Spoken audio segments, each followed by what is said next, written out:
Hi and welcome back.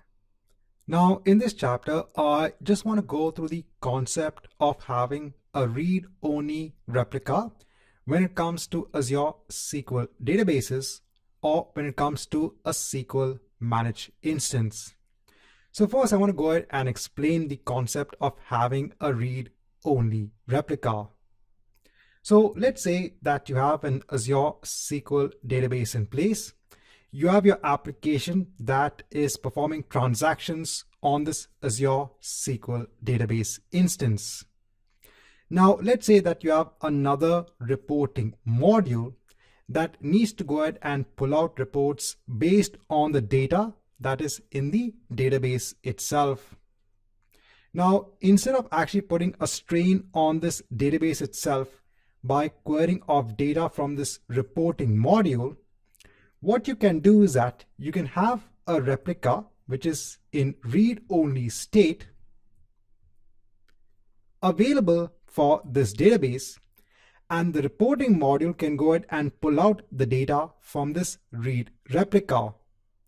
The Azure SQL service will ensure that the data is replicated on a continuous basis from the primary instance onto the read replica. So if you want to go ahead and ensure that the reporting can be done on another instance so that it does not go ahead and basically interfere with the performance of your actual database itself, you can go ahead and create a read replica. Now let me go ahead on to Azure just to show you where these options of the read replica are.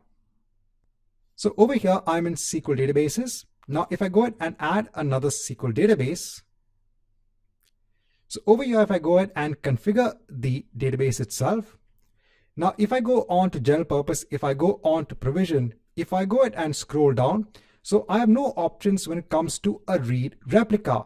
But if I go on to a higher price option, so let me go on to, let's say, the hyperscale option, and let me go ahead and then scroll down.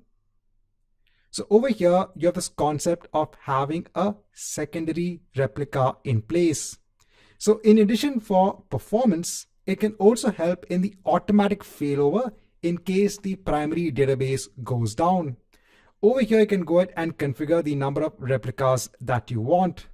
So in the high tier options, when it comes to an Azure SQL database, you have this option of also configuring a secondary replica. So remember, you'll have a read-only replica as a database of your original database itself. And then you can go ahead and perform reads only on that secondary replica. So in this chapter, I just want to go ahead and explain that concept of having a replica for an Azure SQL database.